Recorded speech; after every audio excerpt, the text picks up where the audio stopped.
ओम शांति।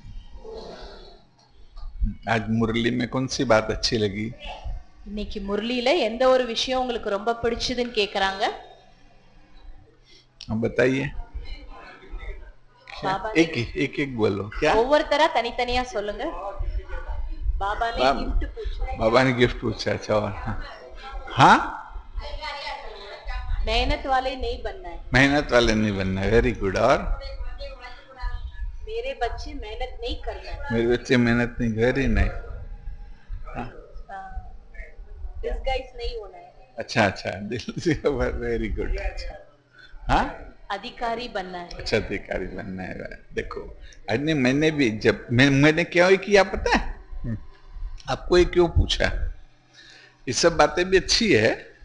बाबा ने कहा ना कि 108 की माला में आएंगे। பிரதர் சொல்றாரு, நீங்க எல்லாரும் சொன்ன பாயிண்ட் நல்ல நல்ல பாயிண்ட் தான். ஆனா நான் உங்களுக்கு என்ன பாயிண்ட் சொல்ல இருக்கிறேன்னா, பாபா இன்னைக்கு 108 மணி மாலையில வரத பத்தி சொல்லியிருந்தாரு. नहीं तो आपको मेरा अनुभव सुनाता हूँ। நான் என்னோட मैं அனுபவத்தை சொல்றேன். मैं 1976 में ज्ञान में आया 1976ல ஞானத்துக்கு வந்தேன். और फिर करीब ऐसा बोल सकते कितना करीब 1.5 साल के बाद या 1.25 साल के बाद फिर ये निश्चय हुआ। ஒரு வருஷம் 1.5 வருஷத்துக்கு அப்புறம் எனக்கு நிச்சய புத்தி ஏற்பட்டது. ये तब तक भले सेंटर पे जाते थे, मुरली सुनते थे, सब कुछ करते थे, परंतु जो निश्चय होना चाहिए कि बाबा का ही ज्ञान है ना, वो करीब कहेंगे 1.25 साल के बाद हुआ। சோ பாபா மேல நிச்சய புத்தி வர்றதுக்கு எனக்கு 1 வருஷத்துக்கு மேல ஆயிடுச்சு. ஆனா அது வரைக்கும் நான் டெய்லி சென்டருக்கு போயிட்டு இருந்தேன், முரளி கேட்டுட்டு இருந்தேன். 1 வருஷத்துக்கு அப்புறம் தான் எனக்கு நிச்சய புத்தி ஏற்பட்டது. तब जैसे नहीं, आज की मुरली में ऐसे ही कि भी 108 की माला में आना है। तो फिर मैंने ये सोचा कि चलो मैं 76 में ज्ञान में आया, लेकिन बहुत लोग हैं ना कि जो 60 में भी आए। சோ பிரதர் சொல்றாங்க, இன்னைக்கு பாபா சொன்னாங்க 108 மணி மாலையில வரணும்னு. அப்ப நான் யோசிச்சு பார்த்தேன், நான் 1976ல தான் ஞானத்துக்கே வந்திருக்கிறேன். சில பேர் பாருங்க 60ல வந்தவங்களும் கூட, 1960ல வந்தவங்க கூட இருப்பீங்க. यज्ञ में भी जो 300-400 भाई बहन थे, उन सब ने भी बहुत पुरुषार्थ किया। तो अगर हमको 108 की माला में आना है तो क्या करना पड़ेगा? मैंने अपने आप को पूछा। हाँ, சோ யஜ்யத்துல அதுக்கு முன்னாடி வந்தவங்க எல்லாம் இருந்தாங்க. பாபா காலத்துல வந்தவங்களே 300-400 பேர் இருந்தாங்க. ஆனா நான் இவ்ளோ லேட்டா தான் வந்திருக்கிறேன். அப்ப நான் 108 மணி மாலையில வரணும்னா நான் என்ன புருஷார்த்தம் பண்ணணும்னு எனக்கு நானே கேட்டேன். तो सिंपल ये जवाब मिला कि समझो कि भी मेरे से पहले कोई 15 साल पहले ज्ञान में आया है। அப்ப சிம்பிளான ஒரு விஷயத்தை நான் தெரிஞ்சுக்கிட்டேன். எனக்கு முன்னாடி இப்போ ஒரு 15 வருஷத்துக்கு முன்னாடி ஞானத்துக்கு வந்தவங்க எல்லாம் இருப்பாங்க. हाँ, तब तो ये मालूम नहीं था कि 1923 आने वाला है। हम तो ये समझते 15 साल में विनाश हो जाएगा। சோ அப்ப இந்த விஷயம் எல்லாம் தெரியாது. ஏன்னா 15 வருஷத்துல விநாசம் வந்துரும் அப்படின்னு நினைச்சேன். नहीं, मैं आपको बताता हूँ। फिर नहीं, बाबा ने दादियों को भी कहा ना कि भी अगली दिवाली नहीं देखोगे। ஏன்னா பாபா கூட அடிக்கடி சொல்லுவார்ல, அடுத்த தீபாவளி வராது அப்படின்னு சொல்லுவாரு. तो मैंने सोचा कि समझो मुझे 15 साल मिलेंगे, उनको 30 साल मिले, बरोबर? அப்ப எனக்கு 15 வருஷம் கிடைச்சிருக்குது, அவங்களுக்கு 30 வருஷம், எனக்கு முன்னாடி வந்தவங்களுக்கு 30 வருஷம் கிடைச்சிருக்கு. है ना? तो उनसे भी आगे जाना है, उनकी बराबरी करना है, तो क्या करना पड़ेगा? அப்ப ஒண்ணு அவங்களுக்கு, எனக்கு முன்னாடி வந்தவங்களுக்கு முன்னாடி நான் போகணும், இல்லைன்னா அவங்க லெவலுக்கு ஈக்குவலாவது நான் வரணும்னா நான் என்ன பண்ணணும்? क्या करना पड़ेगा? உங்களெல்லாம் கேக்குறாரு, என்ன பண்ணணும் அப்போ? अब बताओ क्या? தீவிர புருஷார்த்தம். नहीं, मतलब डबल पुरुषार्थ करना पड़ेगा। मैथमेटिक्स है ना, उनको 30 साल मिले, हमको 15 साल मिले, तो डबल करना पड़ेगा। அவங்களுக்கு 30 வருஷம் கிடைச்சிருக்கு, எனக்கு 15 வருஷம் கிடைச்சிருக்குன்னா நான் டபுள் புருஷார்த்தம் செய்யணும் ना। तो उसी से मेरे को बहुत प्रेरणा मिली और फिर मैं बहुत पुरुषार्थ करने लगा। அதுக்கப்புறம் எனக்கு நிறைய பிரேரணை, தூண்டுதல்கள் கிடைச்சது. அதுக்கப்புறம் நான் நிறைய புருஷார்த்தம் செய்ய ஆரம்பிச்சேன்.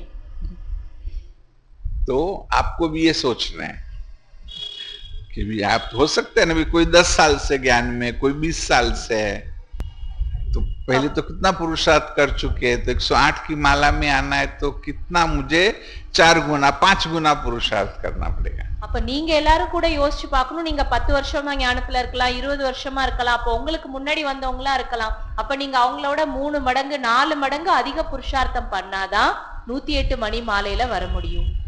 इसका मतलब ये नहीं कि भी बोझ ले लो, टेंशन ले लो, अरे अभी इतना मेहनत करनी पड़ेगी, ऐसा नहीं। मैं आपको बताता हूं कि पुरुषार्थ बड़ा सिंपल है, खाली उसकी तीव्रता अच्छी होनी चाहिए। பிரதர் சொல்றாங்க, அப்ப அதுக்காக நாம வந்து வெயிட்ட தூக்கி தலையில வச்சுக்கணும்னு இல்ல, டென்ஷன்ல போயிடக்கூடாது. நான் இவ்வளவு புருஷார்த்தம் பண்ணணும், இவ்வளவு பண்ணணும், டென்ஷன்ல போயிடக்கூடாது. சிம்பிளா தான் நாம பண்ணணும். எப்படி சிம்பிளா பண்ணணும்ன்றதுதான் நான் உங்களுக்கு சொல்ல இருக்கிறேன். ये कि एग्जाम में भी होता है ना, लौकिक में जब एग्जाम होती है तो कहीं स्टूडेंट हो सकता है 12 घंटा पढ़ता है, लेकिन फिर भी उसकी रैंक अच्छी नहीं आती है। लेकिन कोई 3 घंटा पढ़ता है, फिर भी उसकी अच्छी रैंक आती है।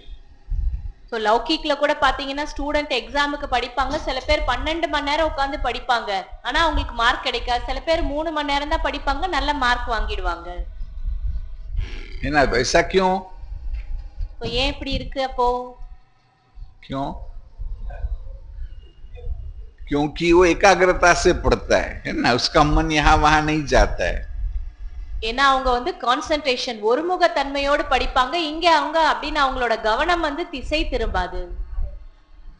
ऐसे ही जो हमारा भी पुरुषार्थ है, ये देखो तो बड़ा सिंपल भी है, उसमें समय की बात नहीं है कि आप कितना निश्चय बुद्धि से अच्छा योग बाबा के साथ लगाते हैं, और उसी से आपको फिर जो आत्मा में परिवर्तन आना चाहिए वो परिवर्तन आएगा। சோ சிம்பிளான புருஷார்த்தம் என்ன அப்படின்னா, நிச்சய புத்தியோடு நீங்க எந்த அளவுக்கு பாபாவை நினைக்கிறீங்க அந்த அளவு ஈஸியா உங்களுக்கு வேகமாவே உங்களுக்குள்ள மாற்றம் ஏற்படும். இது ரொம்ப சகஜமானது.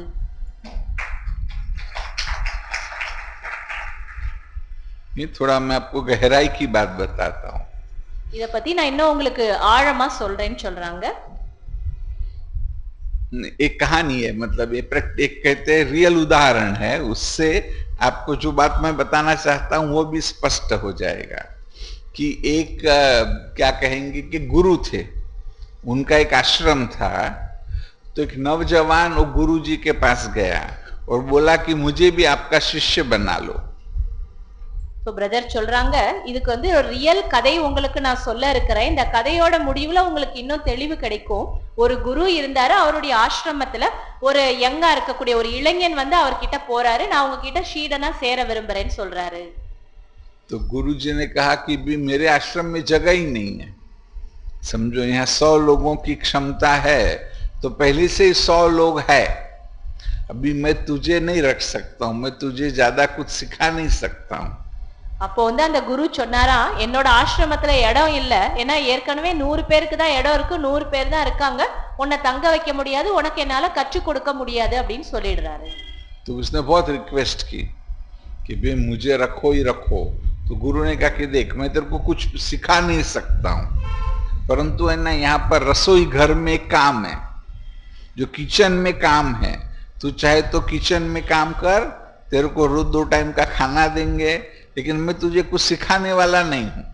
कभी टाइम मिल जाए तो तू पीछे बैठ के सुनना है तो सुनना, परंतु कभी आके मुझे ये मत बोलना कि मुझे कुछ सिखाओ।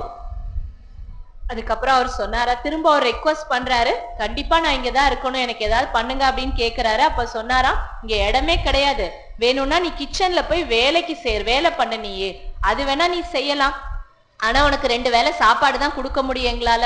ஒரு வேளை சத்சங்கம் நடக்கிறப்ப இடம் இருந்தா பின்னாடி உட்கார்ந்து நீ கேட்டுக்கலாம், அதுவும் இடம் இருந்தாதான். அதுக்கப்புறமா வந்து எனக்கு எதுவுமே கத்து கொடுக்கல, நீ எப்போ என்கிட்ட வந்து கேட்க கூடாது அப்படின்னு அந்த சிஷ்யர் கிட்ட குரு சொல்றாரு. हाँ, वो भी मेरे लिए ठीक है, बस मैं वहां रहूंगा और कहीं पीछे बैठ के कुछ सुनूंगा, उससे भी मेरा कल्याण हो जाएगा। அப்ப அந்த பையன் சொன்னாரா, எனக்கு இதுவே போதும், நான் பின்னாடி உட்கார்ந்துக்கிறேன், அதுவும் இடம் இருந்தாதான், இல்லைன்னா நான் இங்கேயே இருந்துக்கிறேன், எனக்கு இதுவே போதும்னு சொல்லிடுறாரு. तो सारा दिन किचन में काम करता था, कभी बस थोड़ा भी टाइम मिल गया तो पीछे बैठ के कुछ सुनता था, अन्यथा किससे बात भी नहीं करता था ज्यादा, बस वो अपना काम करता रहता था। சோ அதுக்கப்புறம் அவர் கிச்சன்ல வேலை செய்ய ஆரம்பிச்சுட்டாரு. எப்போ கிச்சன் வேலை இல்லாம டைம் கிடைக்குதோ அப்ப மட்டும் தான் உட்காருவாரு, அதுவும் பின்னாடி இடம் இருந்தாதான் உட்கார்ந்து கேட்பாரு.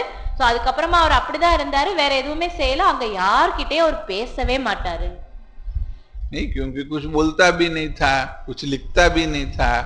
तो बहुत साल बीत गए, उसको लगा मैं तो बोलना भी भूल गया, लिखना भी शायद भूल गया। मैं तो लिखना तो भूल ही गया, भी बोलना भी भूल गया।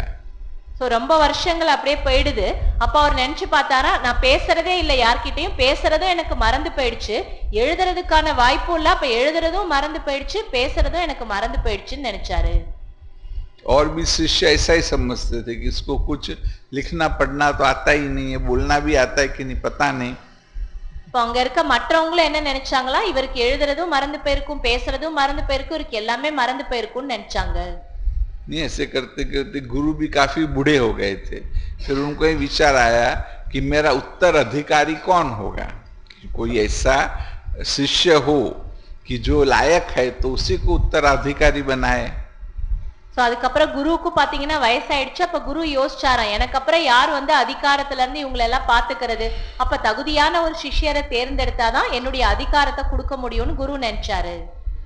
तो गुरु की कुटिया थी, उन्होंने कहा कि मेरी कुटिया के बाहर जैसे भी व्हाइट बोर्ड है ना, ऐसे एक ब्लैक बोर्ड लगा दूंगा। குருவோட குடிசை இருந்தது, அந்த குடிசை வாசல்ல இங்க எப்படி ஒயிட் போர்டு வச்சிருக்கோம் அது போல அங்க ஒரு பிளாக் போர்டு வச்சிருந்தாங்க.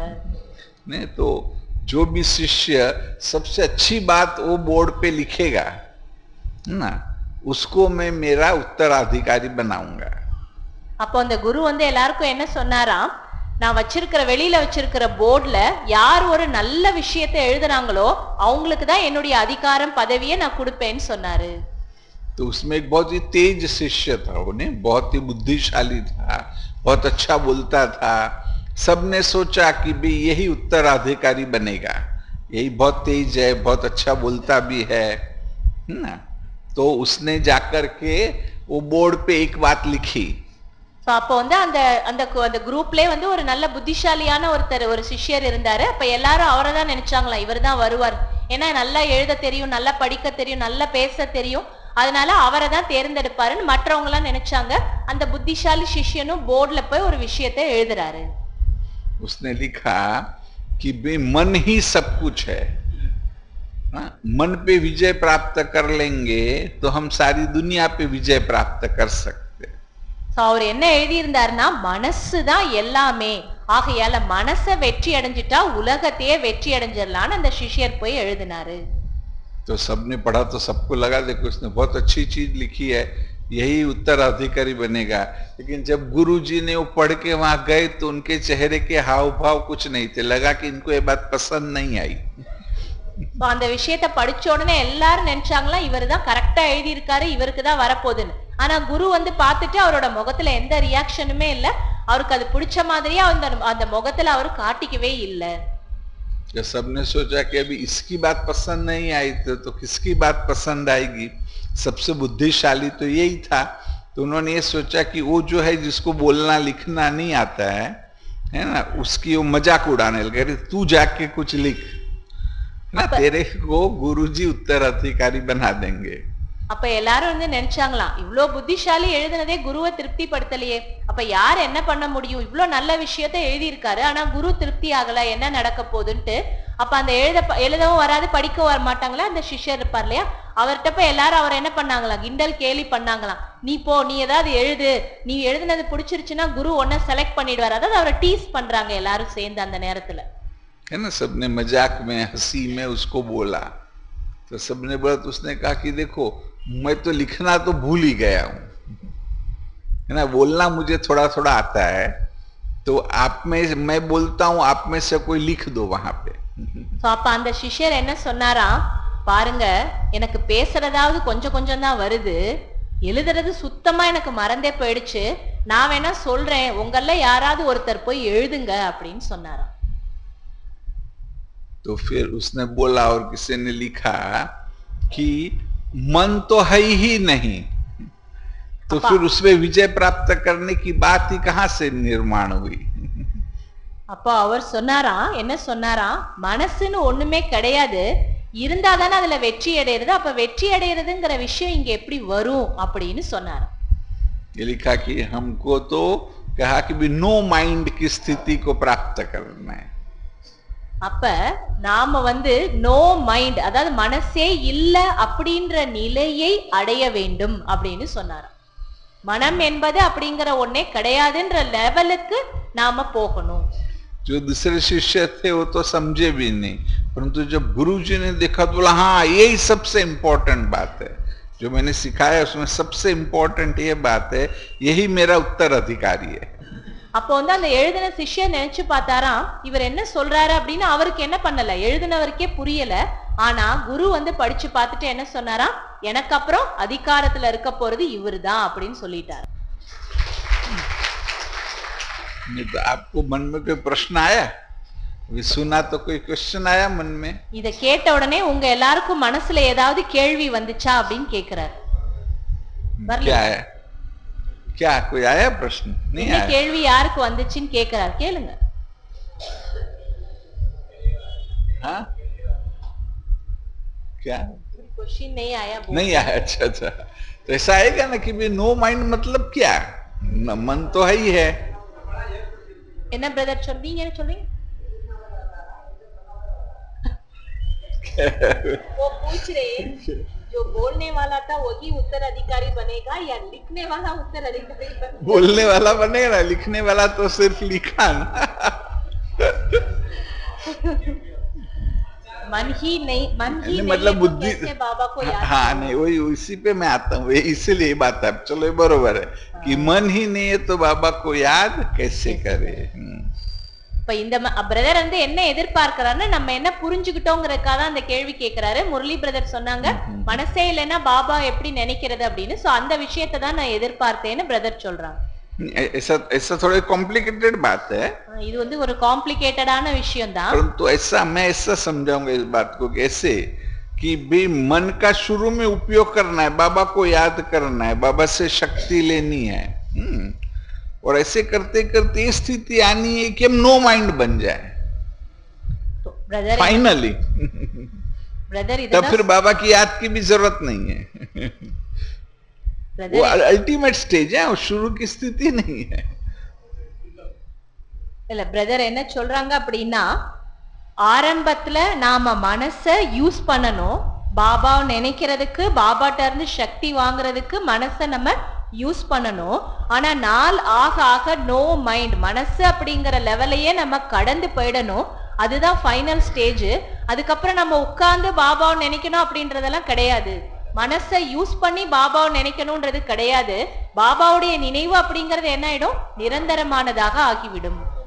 அதான் நோ மைண்ட் அப்படின்னு சொல்றாரு. कहेंगे अल्टीमेट स्टेज है. जब पीएचडी भी जिन्होंने किया होगा आपको पता होगा, एक में ही आप अपनी अक्कल लगाते हो, एक रिसर्च में पीछे जाते हो ना, और फिर कुछ ऐसा आप नया निर्माण करते हो तब आपको डिग्री मिलती है ना. तो ऐसे ये नो माइंड भी वैसी स्टेज है कि बाबा को याद करते करते परंतु अपना लक्ष्य वो होना चाहिए कि मुझे वहां तक पहुंचना है. அப்படி பிஹெச்டி பண்றாங்க அப்படின்னா ஒரு விஷயத்தினுடைய ஆய்வுல போயிட்டே இருப்பாங்க, அதை பத்தி மட்டும்தான் சிந்திச்சுட்டே இருப்பாங்க. 4-5 வருஷம் ஆகும். முடிவுல அவங்களுக்கு அந்த ஒரு விஷயத்த பத்தி சிந்தனை பண்ணதுல இருந்து ஒரு விஷயம் கிடைக்கும். அதோட எல்லாமே முடிஞ்சிடும். அதே போலதான் நாம கூட என்ன பண்ணணும் அப்படின்னா, நினைவு செஞ்சுட்டே இருக்கணும். அதனுடைய லாஸ்ட்ல என்ன ஆயிடணும், நோ மைண்ட், நினைவே இல்லை அப்படின்ற நிலைக்கு நாம போகணும். देखो पहले तो मैंने इसलिए व्हाइट बोर्ड मंगाया, कुछ मैं आपको ड्रॉ करके बताता. நான் அதுக்கு பிரதர் சொல்றாங்க உங்களுக்கு நான் வரைஞ்சு காட்டி சொல்ல இருக்கிறேன்னு சொல்றாங்க. अभी ये ऐसा कहेंगे कि पूरा आत्मा है. भले आत्मा बिंदी है, परंतु ये पूरा अगर कहे कि आत्मा है, उसमें एक छोटा सा हिस्सा है अपने इस जीवन का कि जो हमें याद है, जिसको कहेंगे कॉन्शियस माइंड.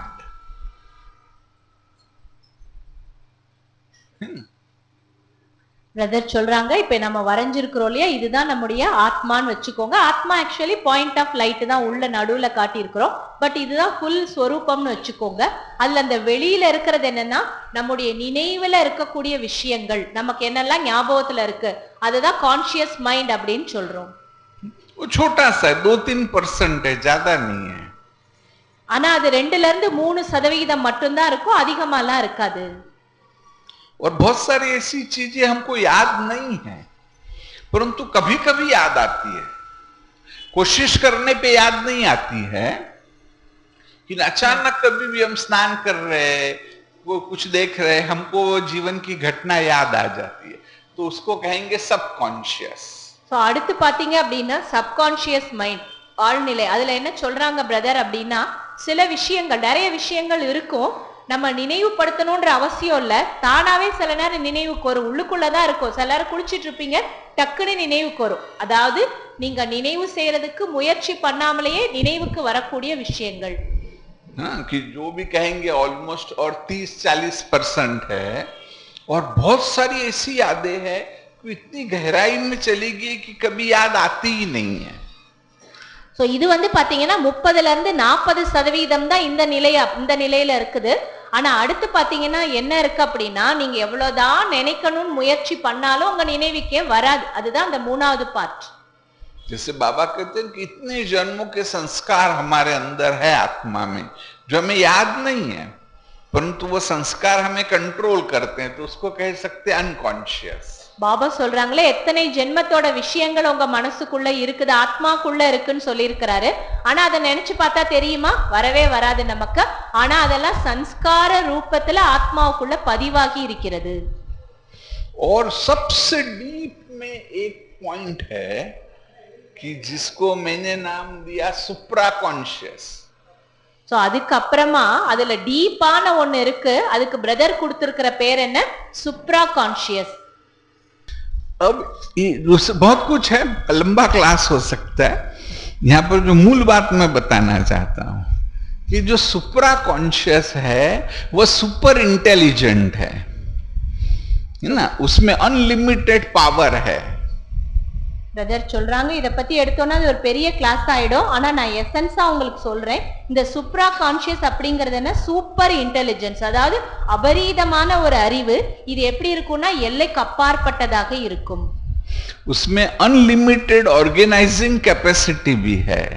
அதுக்குள்ள என்ன இருக்கும் அப்படின்னா எல்லையற்ற நிர்வாகம் செய்யக்கூடிய ஒரு திறனும் இருக்கும். ना वो क्या कहेंगे कि वो जादू कर सकता है, அதை நாம வெளிப்படைய செய்யவும் முடியும். मतलब ये सब शक्ति हम सब में है, सभी आत्माओं में है, ऐसा नहीं कि एक दो में है. சோ இது ஒருத்தர் ரெண்டு பேருக்கு தான் இருக்கும்னு நினைக்காதீங்க, நம்ம எல்லாருடைய ஆத்மா எல்லாருக்குள்ளயும் இது இருக்குது. परंतु वो जो आत्मा का बहुत गहराई का हिस्सा है ना, वो सोया हुआ है. ஆனா அந்த ஆழத்துல இருக்க பகுதியானது தூங்கி கொண்டிருக்கிறது. क्योंकि वो सोया हुआ है तो इसलिए आपको उसकी शक्तियों का एहसास नहीं है. அது தூங்கிட்டு இருக்கறனால அப்படி ஒரு சக்தி இருக்குன்ற உணர்வே நமக்கு இல்லாம இருக்குது. अभी उसकी शक्तियों का अनुभव करना है तो क्या करना पड़ेगा? அப்ப அந்த சக்தியை நாம உணரணும், அனுபவம் பண்ணணும்னா நாம என்ன செய்யணும்?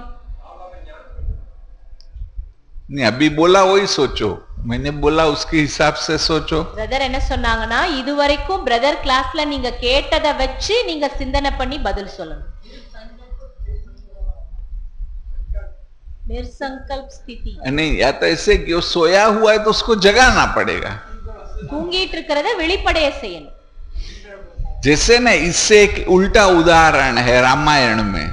இதுக்கு ஒரு தலைகீழான உதாரணம் ராமாயணத்துல இருக்குது. कि भी रावण के सभी जो सेनापति सब मर रहे थे, फिर कुंभकर्ण है वो अंदर में 6 महीना सोता था, है ना.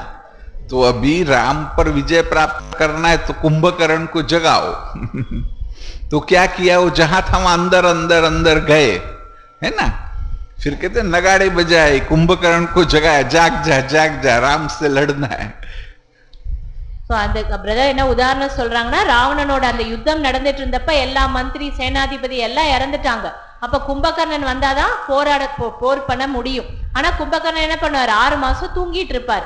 அதனால அவரை எழுப்புறதுக்கு என்ன பண்ணாங்க? என்னென்னமோ யுக்தி பண்ணாங்க, முரசு கொட்டினாங்க, அது இதுன்னு பண்ணி அவரை எழுப்புறதுக்கு ட்ரை பண்ணாங்க.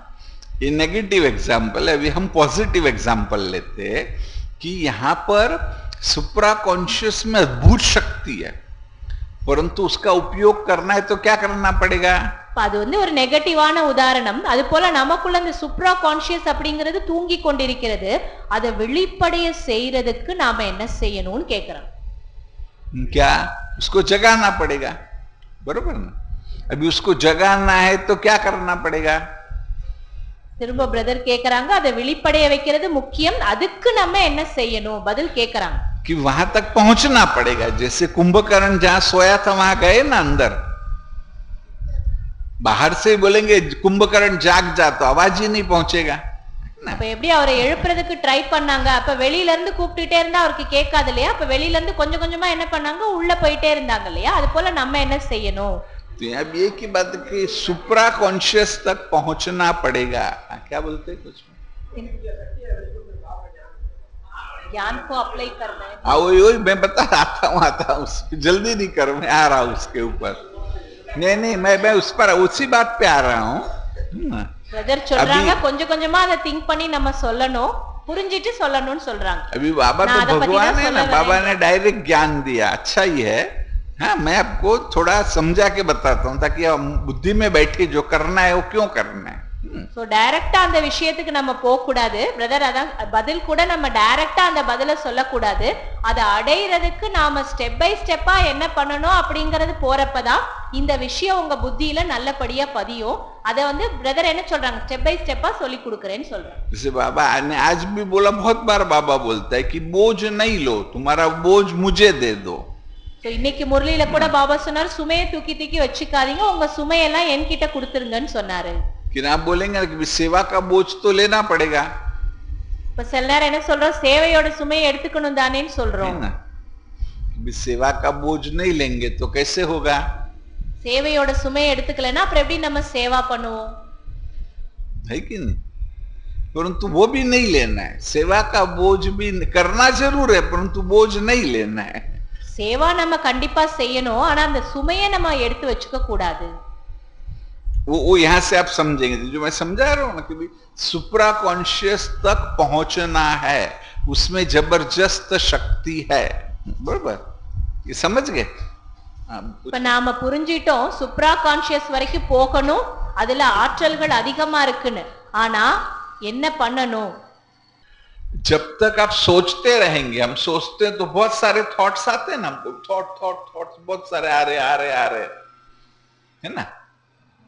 जैसे यहां पर है ना बहुत ट्रैफिक है, ये रास्ता पूरा समझ लो कि लोगों से भरा हुआ है. तो मैं फिर यहां से मेन रोड पे नहीं जा सकता हूं. क्यों? ट्रैफिक, क्योंकि बहुत लोग हैं यहाँ पर, है ना, लोग है या ट्रैफिक है. तो ऐसे ही हमारा भी विचार सारे दिन में कहते हैं ना हम लोग 30,000 विचार करते हैं.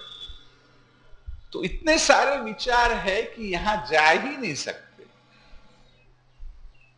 சோ பிரதர் சொல்றாங்க, இப்போ நாம உள்ளுக்குள்ள போகணும், ஆனா சுத்தி பாத்தீங்கன்னா நம்ம யோசிச்சுட்டே இருக்கோம், சிந்தனை பண்ணிட்டே இருக்கிறோம், எண்ணங்கள் ஓடிக்கிட்டே இருக்கு, அதுதான் சுத்தி இருக்கு. எப்படி இந்த ரோட்ல இருந்து நான் மெயின் ரோட் போகணும், ஆனா இங்க ஃபுல்லா டிராபிக்கா இருக்குன்னா நாங்க போக முடியாது. அது போல நம்ம சுத்தி நிறைய விஷயத்தை வச்சிட்டு இருக்கிறோம், அப்புறம் எப்படி உள்ள போறது? जैसे यहाँ बहुत भीड़ है और आप लोगों को मुझे यहाँ से बाहर निकालना है तो क्या बोलेंगे? சோ இங்க இருந்து ரொம்ப கூட்டமா இருக்கு, என்னை நீங்க வெளியில கூட்டிட்டு போகணும், அப்ப நீங்க என்ன சொல்லுவீங்க? सबको बोलेंगे बाजू हट जाओ, है ना. எல்லாரையும் விலங்குன்னு சொல்லுவீங்க இல்லையா? तो हमारे लिए भी है ना, ये जो सब थॉट्स है ना, वो लोगों की भीड़ है. जैसे वहां लोगों को हटाया, यहाँ क्या हटाना पड़ेगा? எப்படி மக்களை விலக்கி விடுறோம், அது போல நம்மள சுத்தி எண்ணங்களை வச்சிருக்கோம், அப்ப எண்ணங்களை நம்ம என்ன பண்ணணும்? விலக்கணும். समझे?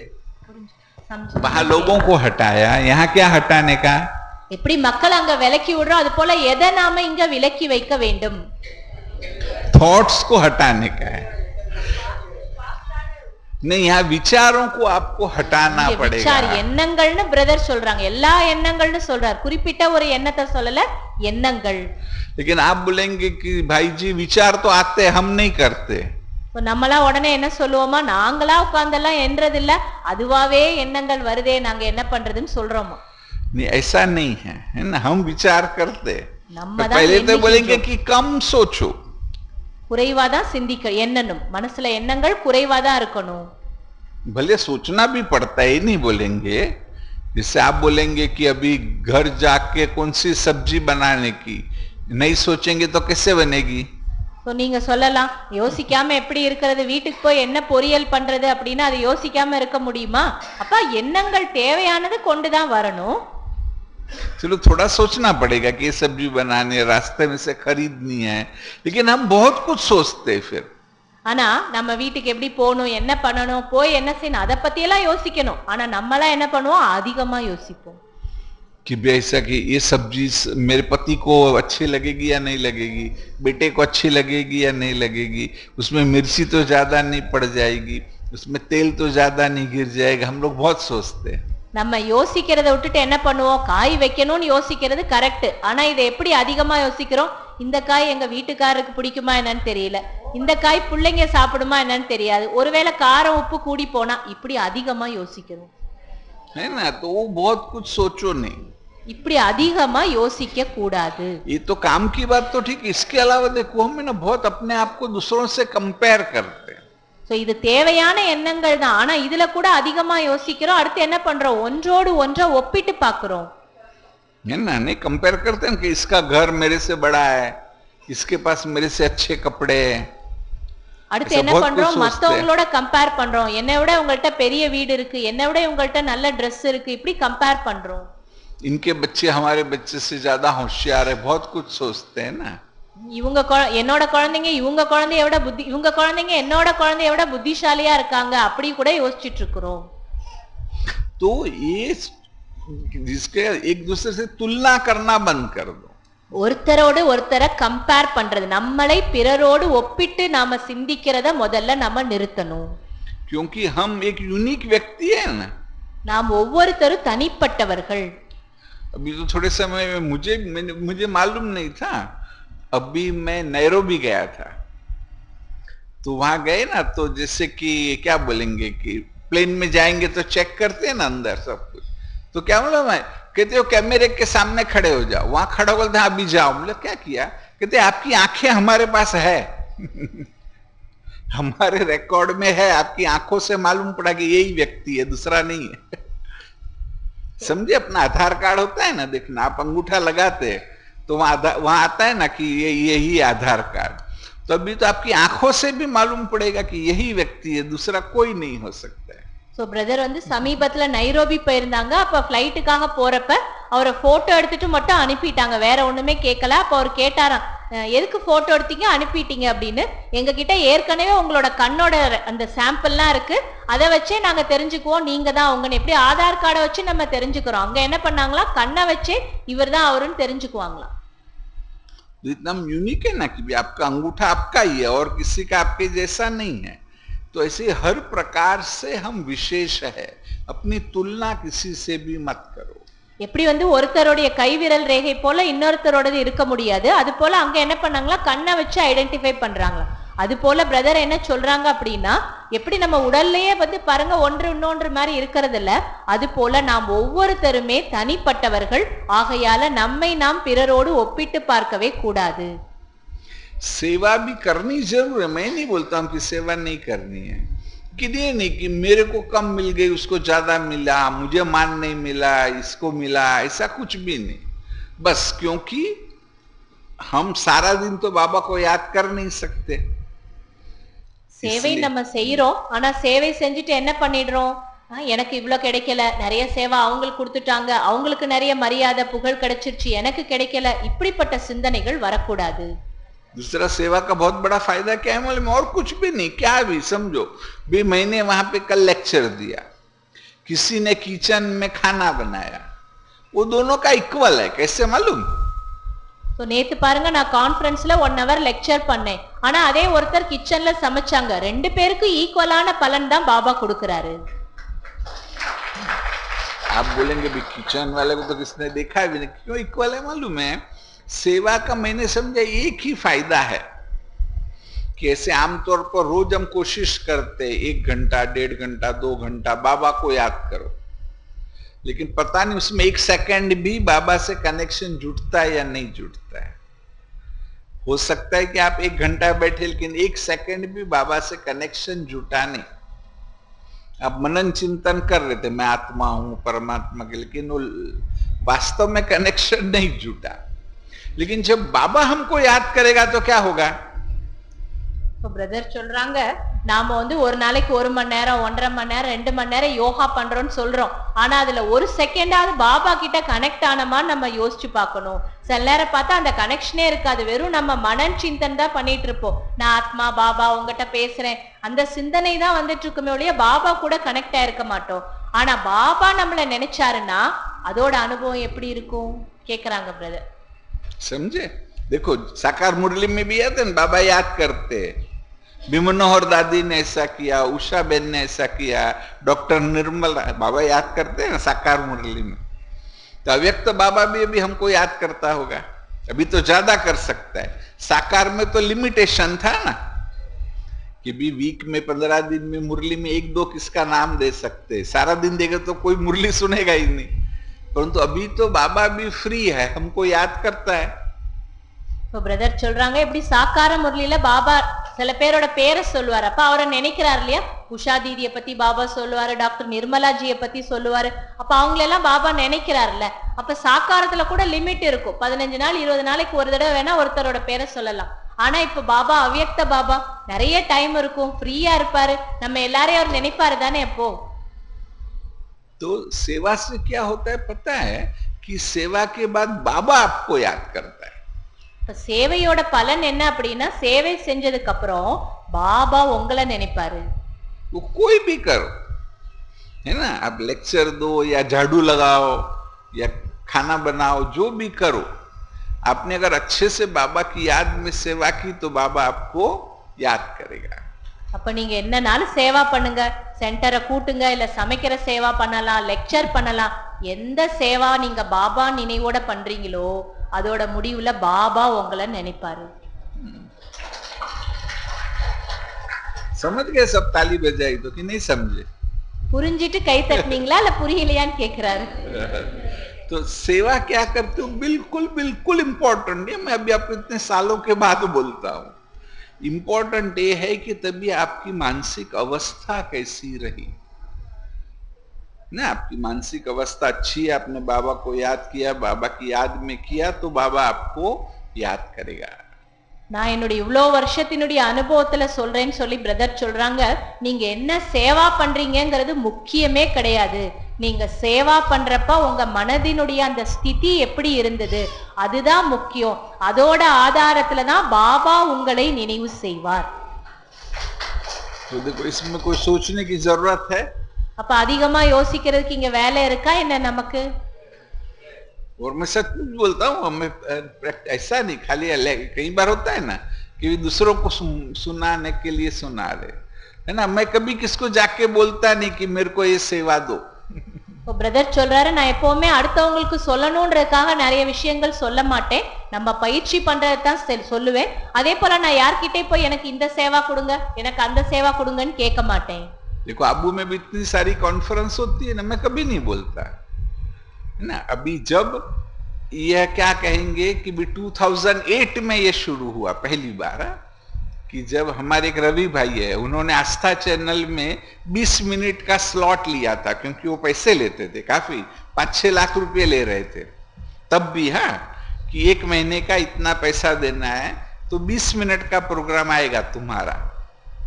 तो ब्रदर சொல்றாங்க, நான் 2008ல தான் இந்த சேவையானது கூட ஆரம்பமாச்சு. மதுபன்ல கூட நிறைய கான்ஃபரன்ஸ் எல்லாம் நடக்கும். ஆனா நான் யார்கிட்டே போய் எனக்கு கான்ஃபரன்ஸ்ல பேசுறதுக்கு சான்ஸ் கொடுங்கன்னு கேட்க மாட்டேன். 2008ல நம்ம ரவி பிரதர் BK பாய் ஒருத்தர் இருக்கிறாரு டெல்லியில, அவர் தான் ஆஸ்தா டிவில ஒரு 20 நிமிஷத்துக்கு ஒரு ஸ்லாட் வாங்கினார், நம்மளுடைய ப்ரோக்ராம கொடுக்கணும். ஆனா அதுக்கே 5 லட்சம் 6 லட்சம் நம்ம கொடுக்கணும். அப்புறமா தான் அந்த 20 நிமிஷத்துக்கு நமக்கு அவங்க டைம் கொடுப்பாங்க. तब ORC में एक डॉक्टरों की कॉन्फ्रेंस थी, तो उन्होंने बोला सभी का है ना 20-20 मिनट का एक हम इंटरव्यू रिकॉर्ड करते, कि कोई कार्डियोलॉजिस्ट है तो हार्ट के ऊपर, कैंसर स्पेशलिस्ट है तो कैंसर के ऊपर, मैं मनोरोग चिकित्सक हूं तो मुझे बोला आप डिप्रेशन के ऊपर एक क्वेश्चन आंसर करो। அப்போ ORC டெல்லியில டாக்டர்ஸ்க்கா ஒரு கான்ஃபரன்ஸ் வச்சிருந்தாங்க. அப்ப என்ன சொன்னாங்கன்னா, ஒவ்வொரு ஸ்பெஷலிஸ்டும் அவங்க துறையை பத்தி கொஞ்சம் இன்டர்வியூ கொடுங்க. இப்ப கார்டியாலஜிஸ்ட்னா நீங்க அதை பத்தி சொல்லுங்கன்னு ஒவ்வொரு டாக்டர்கிட்ட கேட்டாங்க. நான் சைக்காலஜிஸ்டா இருந்தனால டிப்ரெஷன் பத்தி என்ன பேச சொன்னாங்க. मैंने तो सिर्फ ना तैयारी की थी जो हम पहले से करते, वहां टाइम भी नहीं मिला था। किन कहते कि जब वो एपिसोड रिलीज हुआ ना तो इतने फोन आए कि वो जवाब देने से थक गया। சோ அதுக்கப்புறம் அவர் ப்ரிப்பேர் கூட அங்க பண்ண டைம் இல்ல, ஆனா கொடுத்துட்டாரு. ஆனா அந்த எபிசோட் டெலிகாஸ்ட் ஆகி முடிச்ச உடனே அந்த பிரதருக்கு, அதை ரெடி பண்ண பிரதருக்கு அவ்வளவு போன் வந்து ஆரம்பிச்சிருச்சான். பிரதரோட செஷனை பத்தி பதில் சொல்லி சொல்லி அவர் கலைச்சு போயிட்டாரு. அந்த அளவுக்கு அது பிரபலம் ஆயிடுச்சு. है ना, फिर वो लोग बार बार बुलाने लगे। அதுக்கப்புறம் என்ன திரும்ப திரும்ப கூப்பிட ஆரம்பிச்சாங்க. देखिए आपको पता नहीं होगा, शिवानी दीदी का भी ऐसा ही है। शिवानी दीदी तो वहां पे है ना, क्या आप कहेंगे कि एक ऑर्गेनाइजेशन का काम की सेवा उनको मिली थी कि तुम सबको इकट्ठा करो, जैसे भी स्पीकर को बुलाओ, इंटरव्यू वाले को बुलाओ, दूसरा सब करो, ऐसे नहीं, एक कोऑर्डिनेटर की सेवा शिवानी दीदी को दी गई थी। तो சிவானி தீதிக்கும் கூட இந்த மாதிரி தான் சேவை கிடைச்சது. எடுத்த உடனே அவங்க பேசலாம் போயிடல. முதல்ல அவங்களுக்கு என்ன சொன்னாங்களா, நீங்க நிறைய பேரை கூப்பிடுங்க, ரெடி பண்ணுங்க, அப்படி கோஆர்டினேஷன் பண்ணக்கூடிய சேவை தான் அவங்களுக்கும் முதல்ல கிடைச்சது. एक बार है ना, जो ब्रह्मा कुमारी बहन को इंटरव्यू देना था वो नहीं आई। तो ஒரு தடவை வந்து ஒரு பிரம்மா குமாரி சிஸ்டர் இன்டர்வியூ கொடுக்கணும், ஆனா கொடுக்க வேண்டியவங்க வரல. तो अभी क्या करे, तो वो जो कैमरामैन था ना उसने बोला दीदी आपने भी ब्रह्मा कुमारी के कपड़े पहने, आप बैठ जाओ। அப்ப அவர் சிவானி சிஸ்டர், ஏன்னா அவங்க தான் வந்து கோஆர்டினேட்டரா இருந்தாங்க, அவங்க கிட்ட அந்த இன்டர்வியூ பண்ற பிரதர் என்ன சொன்னாரா, சிஸ்டர் நீங்க ஒயிட் ட்ரெஸ் போட்டுருங்க, நீங்களும் பிரம்மா குமாரிஸ் தானே, நீங்க ஒயிட் ட்ரெஸ் போட்டு நீங்க இன்டர்வியூ கொடுங்கன்னு கூப்பிட்டாரு. फिर उनका इंटरव्यू तो इतना अच्छा हुआ कि सबको भूल गए। சோ அவங்களோட இன்டர்வியூ பார்த்த உடனே மத்த எல்லாரும் மறந்துட்டாங்க. है ना, तो देखो शिवानी दीदी ने कोशिश नहीं कि मेरे को दो, मुझे भी बोलना आता है, कभी नहीं बोला उसने। சிவானி சிஸ்டர் கூட எனக்கும் நல்லா பேச வரும், எனக்கு சான்ஸ் கொடுங்கன்னு ஒருபோதும் கூட கேட்டதே இல்ல, தானாதான் உங்களுக்கு எல்லாமே கிடைச்சது. समझे ना? और दीदी का ही है कि वो नेचुरल बोलती है। मेरे साथ कई इंटरव्यू हुए, वो तैयारी नहीं करती है, मुझे से शायद बाबा ही उनको कुछ प्रेरणा देता है कि ऐसा बोलो। அவங்களும் நானும் நிறைய இன்டர்வியூ சேர்ந்து கொடுத்துருக்கிறோம், நான் அவங்கள பார்த்திருக்கிறேன். அவங்க வந்து ப்ரிப்பேர்லாம் பண்ணிட்டு வர மாட்டாங்க, பாபா அவங்க மூலமா என்ன சொல்லணுமோ சொல்ல வைப்பாரு. तो भाव यहाँ ताली बजा सकते हैं आप लोग। भाव क्या पता है कि सोचो मत, मैं सारा आपको ये माथापच्ची इसलिए कर रहा हूं कि सोच, भाई पॉजिटिव थिंकिंग का भी फायदा है, वो बुरा ऐसा नहीं बोलता हूं, वो भी अच्छा है, लेकिन उससे भी ऊपर अगर पॉजिटिव थिंकिंग करने से ग्रेजुएट बनते हैं तो आप नई सोचने से पीएचडी कर सकते हैं। பிரதர் என்ன சொல்றாங்கன்னா, இந்த உதாரணங்கள் எல்லாம் எதுக்காக சொன்னேன், நீங்க கைத்தட்ட மட்டும் செய்யாதீங்க, புரிஞ்சுக்க முயற்சி பண்ணணும். பிரதர் அதுக்காக என்ன சொல்றாங்க அப்படின்னா, எண்ணங்களே இல்லாத அந்த நிலைக்கு நம்ம போகணும். நீங்க சொல்லலாம் பாசிட்டிவ் திங்கிங் பண்ணா நல்லது தானேன்னு, அதை நான் குறை சொல்ல வரல. பாசிட்டிவ் திங்கிங் பண்ணணும், அது நல்லதுதான். பாசிட்டிவ் திங்கிங் பண்றப்ப உங்களுக்கு கிராஜுவேஷன் டிகிரி கிடைக்கும், ஆனா அந்த பாசிட்டிவ் எண்ணங்களையும் நீங்க கடந்து போனாதான் உங்களுக்கு பிஹெச்டி கிடைக்கும், டாக்டரேட் கிடைக்கும். ஆகையால அதிகமா திங்க் பண்ணாதீங்க, திங்கே பண்ணாம இருங்க. देखो इसको आपको मैं इसकी जड़ बताता हूँ, इसका जो रूट क्या है, रूट क्या है, வேர் என்னன்னு நான் சொல்ல விரும்புறேன்னு சொல்றாங்க. एक दिन आप समझो सेवा करने के लिए सेंटर पे आए, है ना, बहन जी ने आपको नाश्ता भी नहीं पूछा। ஒரு நாள் நீங்க சேவை பண்றதுக்காக சென்டருக்கு போறீங்க, சிஸ்டர் உங்களுக்கு சாப்பாடு கொடுக்கல, சாப்பிட்டீங்களான்னு கூட கேட்கல. तो आपको दूसरे 5-10 विचार आएंगे कि इतना भी नहीं है कि भी नाश्ता भी नहीं पूछ रहे। நீங்க உங்களுக்கு 5-10 என்ன வந்துரும், இவ்வளவு சேவையெல்லாம் பண்றோம், சாப்பிட்டீங்களான்னு கூட கேட்கல, எதுவுமே கொடுக்கல. है ना, आगे मैं कभी नहीं आऊंगी सेवा करने के लिए, இனிமேலாம் நான் சேவா பண்ணவே வர மாட்டேன். नहीं, ऐसा कुछ ना कुछ विचार आ सकता है, இப்படிலாம் எண்ணங்கள் வரும் தானே. अब अभी दूसरा समझो कि भाई दूसरे दिन आप आए, बहन ने बहुत अच्छे से आपका वेलकम किया, आपको बहुत अच्छा नाश्ता दिया, बहुत कुछ पूछा, तो भी विचार आएंगे कि देखो ये बहुत अच्छे, बहन जी ने बहुत मेरा अच्छा पूछा, ये बहन मेरा ध्यान रखती, ऐसा विचार आएगा ना। அடுத்து 2வது நாள் வரீங்க, உங்களை நல்ல சென்டர்ல வெல்கம் பண்றாங்க, நல்லா கவனிக்கிறாங்க, நல்ல நல்ல சாப்பாடுலாம் கொடுக்கறாங்க. அப்ப என்ன தோணும், சிஸ்டர் என்ன நல்லா கவனிச்சாங்க, நல்லா சாப்பாடு, அப்பயும் எண்ணங்கள் ஓட தானே வருது. परंतु ये दोनों दिन ये जो वीडियो कैमरा है ना वहां रख दो। ये एक घटना हुई, एक दिन आप आए नाश्ता नहीं पूछा, दूसरे दिन आए आपको बहुत अच्छा पूछा, आपकी पालना की बहुत किया, और वो वीडियो कैमरा वहां पे वो रिकॉर्डिंग कर रहा है, वो सीसीटीवी कैमरा होता है ना जो रिकॉर्डिंग करता है ना, तो क्या सीसीटीवी कैमरा सोचता है? சோ ரெண்டு நாளும் நீங்க என்ன பண்ணுங்க, ஒரு வீடியோ கேமரா வைங்க அல்ல சிசிடிவி கேமரா வச்சு பாருங்க. முத நாள் உங்களை கவனிக்கவே இல்ல, ஒண்ணுமே கொடுக்கல, அப்போ உங்க ரியாக்ஷன் எப்படி இருந்தது, அடுத்த நாள் உங்களை நல்லா கவனிச்சாங்க, அப்ப எப்படி இருந்ததுன்னு பாருங்க. ஆனா அங்க இருக்க அந்த சிசிடிவி கேமரா அல்லது வீடியோ கேமரா அது உங்களை ரெக்கார்ட் பண்ணுது, ஆனா அது ஏதாவது திங்க் பண்ணுமா? नहीं सोचता है ना। तो ऐसे ही आपकी आंखें भी वो सीसीटीवी कैमरे का काम करे। அது போல உங்களுடைய கண்கள் கூட அந்த சிசிடிவி கேமரா போல தான் இருக்கணும், है ना। तो जब भी वो सोच जैसा है वैसा है, नाश्ता नहीं दिया तो भी ठीक है, दिया तो भी ठीक है, எது எப்படி இருக்கோ அப்படியே இருக்கட்டும், குடுக்கறாங்களா ஓகே, குடுக்கலையா ஓகே, எதுவுமே திங்க் பண்ண கூடாது. मैंने प्रैक्टिकल करके देखा, आपका माइंड एकदम लाइट हो जाएगा। சோ பிரதர் அத நிறைய பிராக்டிஸ் பண்ணி பார்த்திருக்காங்கன்னு சொல்றாங்க, மனசு அப்படியே லேசா இருக்கும். जब भी है ना आबू में भी आया ना, फिर पहले तो दिल्ली में होता था, फिर पीस ऑफ माइंड पूरी चैनल निर्माण हो गई, तो रमेश भाई ने बहुत मेहनत करके शांतिवन में बड़ा स्टूडियो बनाया। वहां भी स्टार्ट हुआ ना तो मैं नहीं जाता था, मेरे को बुलाते भी नहीं थे। சோ டெல்லியில அப்ப இருந்தோம், அந்த சேனல் நடந்துட்டு இருந்ததுக்கு அப்புறம் ரமேஷ் பாய் மதுபன்ல பீஸ் ஆஃப் மைண்ட் ஆரம்பிச்சாங்க, ஆனா என்னை எல்லாம் கூப்பிடவே இல்லை, நானும் அதை பத்தி சங்கல்பமும் பண்ணல. एक प्रोग्राम था जिसका नाम है जिंदगी बने आसान, है ना, तो उसमें 115 एपिसोड हो गए थे।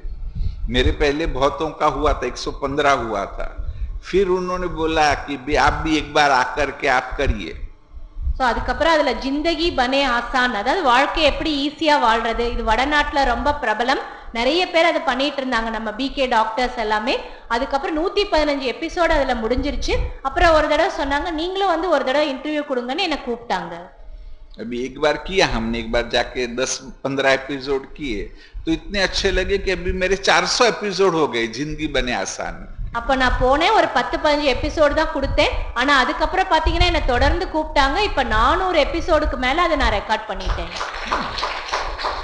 तो सोचेंगे ना कि अरे मेरे को क्यों नहीं बुलाते, दूसरे डॉक्टर को बुलाते, क्या मेरे को नहीं आता है, तो उल्टा आपका माथा खराब होने वाला है। நான் ஒருபோது கூட நினைச்சதே இல்ல, எல்லா டாக்டரும் கூப்பிடுறாங்க, என்ன மட்டும் ஏன் கூப்பிடல, எனக்கும் நல்லா பேச வருமே, இப்படி எல்லாம் நான் யோசிச்சிருந்தேன்னா என் தலைகீழா இருக்கும். उससे नहीं, अपनी सेवा बस करते रहो, बाबा देख रहे हैं, अपने को बोलने की जरूरत नहीं। और नहीं हो तो भी कोई बोले चलो आपको बुलाते ही नहीं, आपको ये जिंदगी बने आसान में बुलाते हैं तो क्या कोई बात नहीं, क्योंकि अंत में बाबा ये देखने वाला नहीं है कि आपने कितने सेंटर खोले, कितनी सेवा की, क्या क्या किया, वो कुछ भी नहीं। वो अंत में तो जो आत्मा के संस्कार बने होंगे, जो अवस्था बनी होगी, उसके आधार से बल मुरली में आता है कि भी धर्मराज, मैं तो बोलता हूं धर्मराज भी नहीं है। वो एक सेकंड में आपके जैसे संस्कार है वैसा जन्म हो जाएगा। ये जैसे विज्ञान के नियम है ना, जैसे ये भी अध्यात्म का समझाने के लिए बरोबर है, क्योंकि नहीं तो व्यक्ति समझेगा कैसे, परंतु वास्तव में आत्मा के जैसे संस्कार है वैसा ही सतयुग में ऑटोमेटिक जन्म होता है। பிரதர் என்ன சொல்றாங்க அப்படின்னா, பாபா எதை பார்க்க விரும்புறாரு, இப்போ வந்துட்டு பிரதருக்கு அந்த சான்ஸ் கிடைச்சது, செஞ்சாரு, சான்ஸ் கிடைக்கலனாலும் எனக்கு அதை பத்தின சிந்தனை கூட எனக்கு வந்திருக்காது, நான் அந்த மாதிரி தான் என்னுடைய மனநிலையை உருவாக்கி வச்சிருந்தேன். உங்களுக்கு என்ன சேவா கிடைக்குதோ செஞ்சுட்டு போயிட்டே இருங்க, அதை பற்றியும் பிறரை பற்றியும் யோசிக்காதீங்க. உங்களை கூப்பிடவே இல்லை, உங்களுக்கு சான்ஸே கொடுக்கல, அப்பவும் உங்களுக்கு சிந்தனைகளே வரக்கூடாது. ஏன்னா கடைசியில தர்மராஜன்னு சொல்றாங்க, தர்மராஜ் கேட்பாருன்னு, நான் தர்மராஜ பத்தி கூட நான் யோசிக்கிறதே இல்லை. ஏன்னா நீங்க எத்தனை சென்டர் திறந்தீங்க, நீங்க எவ்வளவு சேவா பண்ணீங்க, நீங்க என்ன பண்ணீங்கன்றதெல்லாம் பாபா பார்க்க மாட்டாரு. நீங்க உங்க சன்ஸ்காரத்தை எப்படி உருவாக்கி வச்சிருக்கீங்க, சன்ஸ்காரத்தோட ஆதாரத்துலதான் உங்களுக்கு ஜென்மா கிடைக்குது. அப்ப சன்ஸ்காரம் உருவாக்குறதுக்கு நாம என்ன செஞ்சோம் அப்படிங்கறத பாபா பாப்பாரு. சேவா பண்ணணும், சேவா பண்ணாம இருக்க கூடாது, ஆனா அதுல உங்களுக்கு எந்த சிந்தனைகள் என்பது வரக்கூடாது. नहीं, फिर भी सेवा करनी है, जो भी सेवा मिले। जज साहब ने भी बोला ना, वो जो बात थी कि एम्प्टी माइंड डेविल्स वर्कशॉप, சேவை செய்யணும், சேவை செய்யாம இருக்க கூடாது. ஏன்னா முந்தின கிளாஸ்ல கூட சொன்னாங்க, சும்மா இருந்தோம் அப்படின்னா அது சாத்தானோட இருப்பிடம். ஆனா என்ன கிடைக்குதோ அதை செய்யணும். जो भी सेवा मिले, और मेन तो भी लक्ष्य ये रखना है कि साथ साथ में भले रोज की मुरली से, अव्यक्त मुरली से, अभी तो और बहुत सारे माध्यम है ना, सूरज भाई के क्लास है, बहुतों के है, तो उससे भी कुछ कुछ लो, उसको समझो और उसे जीवन में अपनाना है। वो जीवन में अगर आ गया, जैसे अभी ये मैंने सीसीटीवी कैमरा वाली बात की ना, ऐसे और कोई सिंपल सी चीज भी आपको समझ में आ जाए तो आप देखना आप निश्चिंत हो जाएंगे, और वही सबसे ज्यादा जरूरी है। இப்போ உங்களுக்கு நிறைய வழிமுறைகள் இருக்கு. டெய்லி சாக்கார முரளி கேட்கணும், அப்புறம் அவ்யக்த முரளி நம்ம படிக்கணும். உங்களுக்கு வேணும்னா நீங்க மற்றவங்களோட கிளாஸஸ் கேட்கணும். ஆனா அதுல இருந்து ஒரு விஷயத்தை எடுத்துக்கிட்டு நம்ம தாரணையில கொண்டு வரணும். அப்ப நமக்கு எல்லாமே ஈஸியா இருக்கும். இப்ப இன்னைக்கு நம்ம சிசிடிவியோட உதாரணம் கேட்டோம். அப்ப இத புரிஞ்சிட்டு இதை நம்ம பிராக்டிஸ் பண்ணணும். அதாவது கேட்கறதுல ஏதாவது ஒன்றையாவது நம்ம வாழ்க்கையில நம்ம செயல்படுத்த ஆரம்பிச்சோம்னா எல்லாமே நமக்கு சகஜமாயிடும். बस अभी एक बात और फिर 5 मिनट में पूरा हो जाएगा। बस एक ही लास्ट पॉइंट, சின்ன விஷயம் மட்டும் बहुत பிரதர் कुछ சொல்லிடுவாங்க. है, एक ही पॉइंट है अभी, ये मोस्ट इम्पोर्टेंट है। देखो ये स्थिति के ना तो अपने अहंकार को समाप्त करना है, और सबसे बड़ी बात है अहंकार। और हर एक में अपना अपना है, मेरे में अपना है, आशा बेन में अपना है, आप में अपना है, सब में अपना अपना अहंकार है। तो हमको अपना सोच के उसे खत्म करना है। अहंकार क्या करता है मालूम है? अपेक्षा निर्माण करता है। मैं बड़ा हूं तो मेरे को रिस्पेक्ट देना चाहिए, है ना। तो देखो आप जब ये सोचेंगे ना, फॉर एग्जाम्पल कि मैं बड़ा हूं, मेरे को अच्छा कमरा मिलना चाहिए। अभी मुझे याद है, आपको बोलता हूं, जब विदेश सेवा मेरी शुरू हुई, वो भी लेट ही हुई, बहुत लोग फॉरेन में गए थे सेवा करने के लिए, मैं काफी देरी से गया। एक कलकत्ता के भाई थे कि जिनका श्रीलंका में अपना बिजनेस था, तो मैंने उनकी कुछ सेवा की। मैं कलकत्ता गया था ना, उसका कुछ प्रॉब्लम था, तो उसने कहा कि देखो मेरा वहां श्रीलंका में बिजनेस है, आप आओ। और उसने सब किया। फिर वो भाई ने होटल में भी बुकिंग की थी कि भाई अब फिर मैं गया तो मैंने बोला मुझे सेंटर देखने दो ना। तो एक मैंने बोला मैं सेंटर में रहूंगा, होटल में नहीं रहना है, ये ठीक ठाक ही है, खराब नहीं है। तो उनको इतना अच्छा लगा कि बार बार बुलाने लगे कि देखो ये इजी है इसका, है ना। श्रीलंका, मलेशिया, थाईलैंड, ये सब ने कनेक्टेड है। तो फिर वहां पर भी बार बार बुलाने लगे। तो हम अपेक्षा रखे कि अरे मेरे को तो ये थोड़ी कमरा है, यहाँ थोड़ी रहेंगे, भाई ठीक ठाक ही है ना। तो बात यह है कि अहंकार को मारो, और इसके लिए आप लोग समझ जाएंगे। मैं ये इंग्लिश में है, बहन जी ट्रांसलेट करेगी। बोलते हैं कि die before you die, and if you don't die before you die, your death will be very difficult. बताओ பிரதர் சொல்றாங்க அடுத்து ஒரு சின்ன விஷயம், ஆனா இதான் முக்கியமான விஷயம். அகங்காரத்தை சமாப்தி பண்ணணும். அகங்காரம்ங்கிறது கூட இப்ப பிரதர் சொன்னாங்க ஒவ்வொருத்தருக்குள்ள, இப்ப அவருக்குள்ள ஒரு அகங்காரம் இருக்குன்னா எனக்குள்ள ஒரு அகங்காரம், இப்படி ஒவ்வொருத்தருக்கும் அகங்காரம் கூட தனிப்பட்டதா தான் இருக்கும்.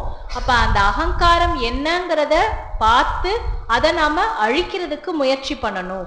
அதை பத்தி திங்க் பண்ணி என்ன பண்ணணும், அதை அழிக்கிறதுக்கு முயற்சி பண்ணணும். ஏன்னா அகங்காரம் இருக்கிறப்ப அடுத்து என்ன வரும், எதிர்பார்ப்புகள் வரும். எனக்கு நல்ல ரூம் கிடைக்கணும், எனக்கு நல்ல இது கிடைக்கணும், அது கிடைக்கணும்ன்ற அந்த எதிர்பார்ப்பு ஏன் வருது, அகங்காரம் என்ற வேர்ல இருந்து தான் வரும். அப்ப அவரோட அனுபவத்தை சொல்றாரு, ஃபாரின் சேவைக்கு நான் லேட்டா தான் போனேன். அப்ப கல்கட்டால நான் ஒரு தடவை போயிருக்கிறப்ப அங்க இருக்கிற பிரதருக்கு ஸ்ரீலங்கால பிசினஸ் இருந்தது. அப்ப அவர் சொன்னாரா எனக்கு பிசினஸ்ல நிறைய ப்ராப்ளம்லாம் இருக்கு, நீங்க அங்க சேவா பண்ணுங்கன்னு கூப்பிட்டாரு. நான் ஸ்ரீலங்கா போயிருந்தேன், எனக்கு ஹோட்டல்ல நல்ல ரூம்லாம் புக் பண்ணியிருந்தாங்க. நான் சென்டர் பார்க்க போயிட்டு நான் என்ன சொல்லிட்டேன், நான் சென்டர்ல தான் தங்குவேன், நான் ஹோட்டல்ல தங்க மாட்டேன்னு சொல்லிட்டு சேவா பண்ணேன். எல்லாருக்குமே அது பிடிச்சிருச்சு. அப்ப அடுத்து என்ன பண்ணாங்க, ஸ்ரீலங்கால இருந்து மலேசியா, தாய்லாந்து எல்லாம் அதெல்லாம் ஒரே கனெக்ஷன் தான். அப்ப என்ன பண்ணாங்க அப்படின்னா பிரதர் சிம்பிளா இருக்காருன்றப்ப எல்லா இடத்துல என்ன பண்ணாங்க, சேவைக்காக ஃபாரின்ல கூப்பிட ஆரம்பிச்சுட்டாங்க. அதாவது இப்ப எனக்கு அகங்காரம் இருக்கு, எனக்கு நல்ல ரூம் தான் வேணும், நல்ல இடம் தான் வேணும்னு இருந்தா நம்ம அங்க முன்னேற முடியாது. அகங்காரம் இல்லாம இருக்கிறப்பதான் எதிர்பார்ப்புகள் இருக்காது. அதுக்கு இங்கிலீஷ்ல சொல்லுவாங்களாம், டை பிஃபோர் யூ டை. நீங்க மரணம் அடையிறதுக்கு முன்னாடியே செத்து போயிடணும். ஒருவேளை நீங்க மரணம் அடையிறதுக்கு முன்னாடியே செத்து போல அப்படின்னா உங்களுடைய அந்த மரணம் என்பது ரொம்ப கடுமையானதாக இருக்கும். इसका देखो आगे बोलता हूँ, फिर आगे का भी तो आपके लिए ट्रांसलेशन भी ठीक होगा. ये जो बात है, die before you die. If you die, don't die before you die, your death will be very difficult. और आगे ये है, if you die before you die, when you die, you will not die. இதனுடைய அடுத்த 2 வரியை சொல்றேன்றாரு brother. இப்ப நீங்க மரணம் அடையிறதுக்கு முன்னாடியே செத்து போயிட்டீங்க அப்படின்னா நீங்க செத்து போனாலும் சாகாதவர்களாக ஆகிவிடுவீர்கள். इसका मतलब क्या है? समझो आपने अहंकार को मार दिया तो जब आप मरेंगे ना तो भी लोग आपको याद रखेंगे. இதனுடைய அர்த்தம் என்னன்னா உங்க அகங்காரத்தை நீங்க கொலை பண்ணிட்டீங்கன்னா நீங்க செத்து போனதுக்கு அப்புறம் கூட மக்கள் உங்களை நினைவு செய்வார்கள். ठीक है ना? अच्छा, ओम शांति. जिनको टाइम है ना तो अच्छा है, ये ज्ञान युक्त एक्सरसाइज है. ஞான யுக்த எக்சர்சைஸ் சொல்லி கொடுக்க போறாங்க. டைம் இருக்கிறவங்க ஒரு 5 மினிட்ஸ் இருந்து எக்சர்சைஸ் பண்ணுவோம்ன்றாங்க. ओम शांति. ओम शांति. इसको बोलते हैं मैग्नेटिक योग. मैग्नेटिक योगा. हाँ हाँ. तो देखो ऐसे करना है, கையை தொடாமலே செய்யணும் அவர் பண்றது. धीरे से आप करेंगे तो आप देखना आपको हाथ के बीच में वाइब्रेशन फील होगी, மெதுவா செய்யுங்க. गर्मी फील होगी, है ஒரு ना? ஹீட் ஒரு வைப்ரேஷன் உங்களுக்கு உணரப்படும் அந்த तो நேரத்துல. उसको फील करना है. அத உணருங்க. हाँ, फिर ऐसे भी उसको इकट्ठा भी करना है. அத ஜாயின் பண்ணணும், இணைக்கணும் அந்த வைப்ரேஷனை. वो ऊर्जा को हमें इकट्ठी भी करनी है. फिर ऐसा भी देखो ऐसे.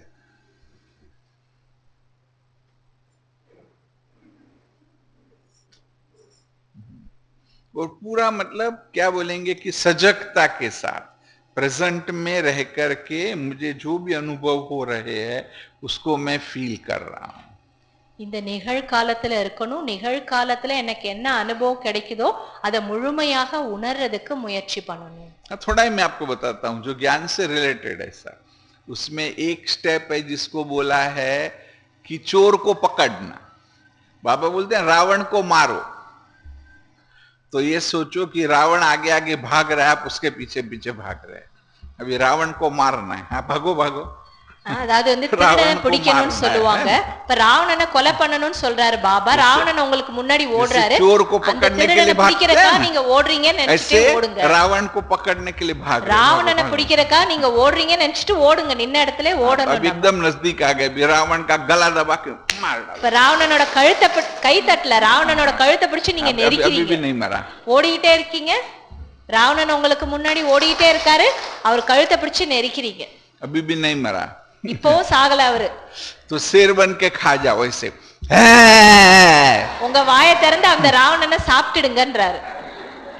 अभी रावण मर गया. ராவணன் செத்துட்டாரு. दूसरा एक है जिसको बोला कि अभी नकारात्मकता उसको दूर करना है. நெகட்டிவ் தாட்ஸ் விலக்கணும் உங்ககிட்ட சுத்தி. सचमुच सोचो. எதிர்மறையான எண்ணங்களை, नेगेटिव वाइब्रेशन गए गए गए. உங்களை சுத்தி இருக்க நெகட்டிவான எண்ணங்கள் வைப்ரேஷனை நீங்க விலக்கி தள்ளி விட்டுட்டே सब இருக்கீங்க. बीमारी गई. ब्लड प्रेशर गया गया गया. உங்க blood pressure எல்லாம் உங்களை விட்டு போயிடுச்சு. गया गया गया. सर दर्द, தலைவலி போயிடுச்சு. சுகர் तो போயிடுச்சு. शुगर, सब बीमारी गई. बराबर. अच्छा, फिर एक स्टेप है जिसमें अभी आत्मा का अभ्यास है. यहाँ पे ऐसा करना है. ஆத்மாவுடைய பிராக்டிஸ் பண்ண போறோம்.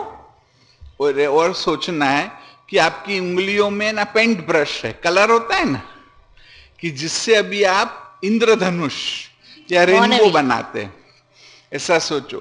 வானவில்ல வரையறீங்க. 7 रंग का रेनबो बन गया है. 7 கலர். अभी राइट हाथ को सर पे रखना है. और सोचना है कि इसमें से जो आत्मा के गुण है ना वो सभी अंगों में जा रहे हो. ऐसे ஆத்மாவுடைய 7 குணங்கள் உங்களுக்குள்ள போயிட்டே இருக்குது. फिर चेंज करने. அதுக்கப்புறம் கையை மாத்தி வைங்க. और तब ये सोचो कि हाथ में से वाइब्रेशन बॉडी ऑर्गन्स में जा रहे हैं. உங்க ज्ञान, शांति, पवित्रता सभी हमारे बॉडी ऑर्गन्स में जा रहे हैं. உங்க கையில இருந்து வைப்ரேஷன்ஸ் அந்த 7 குணங்களும் ஆத்மாக்குள்ள போய் உடல் முழுவதும் போயிட்டே இருக்குன்னு நினைச்சுக்கிட்டே இதை செய்யணும். फिर और एक स्टेप है टनल से शक्ति प्राप्त करना। அடுத்து எட்டர்னல் பாபாட்ட இருந்து சக்தி எப்படி அடையிறது? ஒரு காலம் முன்னாடி வைக்கணும்.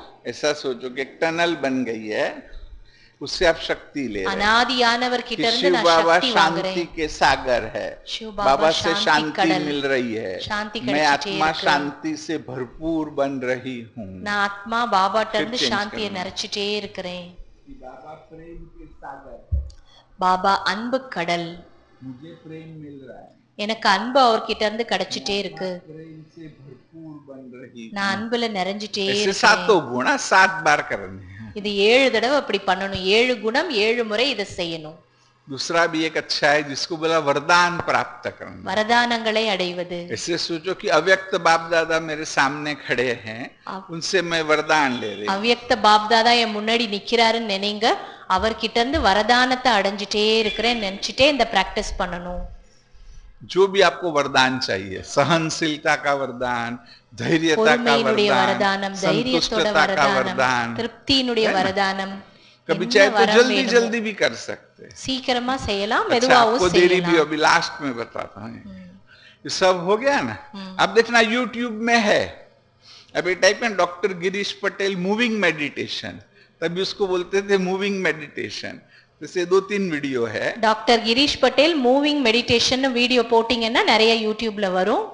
लास्ट में ऐसा ही करके आहा ऐसा, वाह मेरा भाग्य, वाह ஆஹா என்னோட பாக்கியம், वाह बाबा वाह, ஆஹா பாபா ஆஹா। अच्छा ओम शांति, ओम अच्छा लगा ना? शांति। भाई जी को बहुत बहुत धन्यवाद भाई जी। भाई जी எல்லாருமே ஒரு கை அசைச்சு தேங்க்ஸ் பண்ணுவோம்। நம்ம எல்லாருக்காகவும் தன்னுடைய அனுபவங்களையும் கொடுத்தாங்க, நமக்கு நல்ல நல்ல பிராக்டிஸ் சுப்ரா கான்ஷியஸ் பத்தி சொல்லியிருக்கிறாங்க। Thank you baiji, thank you bye.